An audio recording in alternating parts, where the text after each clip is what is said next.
D'Emmanuel Lévin, Judaïsme contre sionisme, la voix d'un prophète en Israël, annexe, lettre d'Emmanuel Lévin parue dans Le Monde le 28 et 29 mai 1967.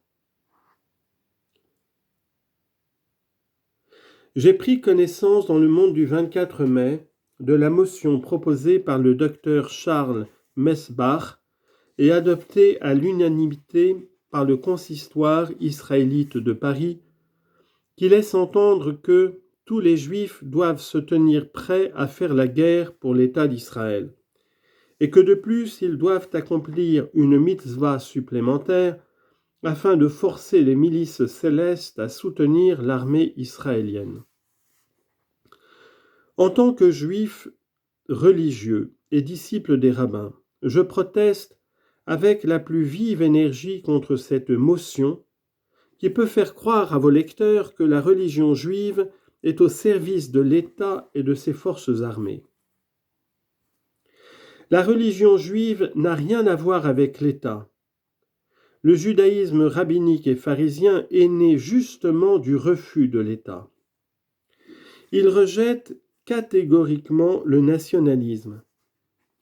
L'État d'Israël est une création et une émanation des milieux juifs assimilés, principalement allemands. Les rabbins ont combattu dans leur grande majorité le sionisme à ses débuts et ont annoncé qu'il aboutirait à un désastre. Je m'intéresse particulièrement à cette littérature rabbinique antisioniste qui est difficilement accessible parce que ses ouvrages sont devenus rares et n'ont jamais été traduits.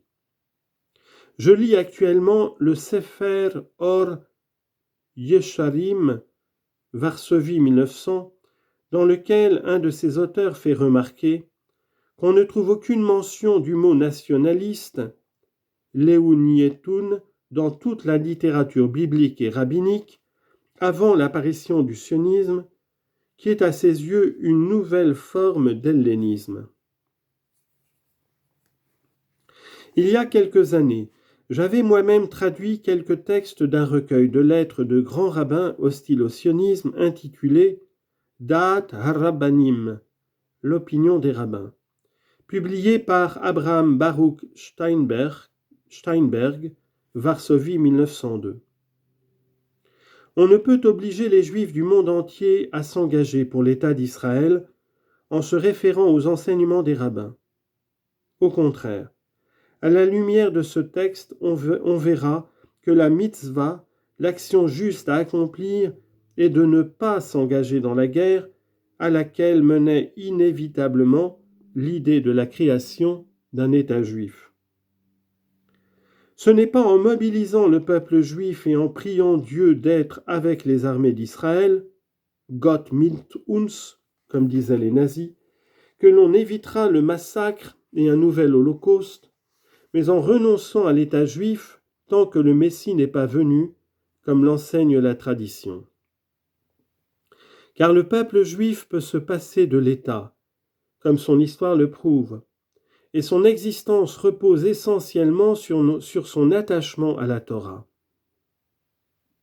Pour éviter le pire, il faut contraindre les dirigeants israéliens à se conformer aux enseignements de la tradition rabbinique, tels qu'ils sont exprimés dans cette lettre.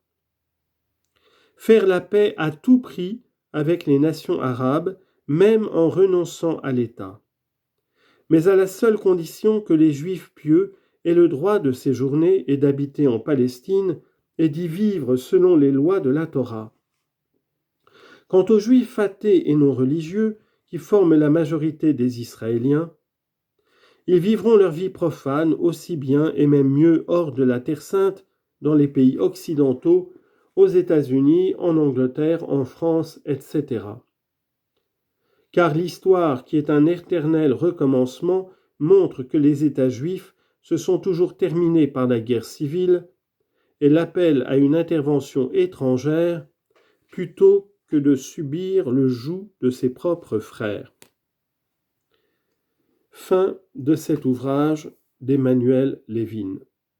Que Dieu nous bénisse tous, qu'il nous éclaire, qu'il nous conduise à la conversion du cœur, à la sainte repentance, à la miséricorde, au pardon, à la réconciliation, à la justice et à la paix. Amen.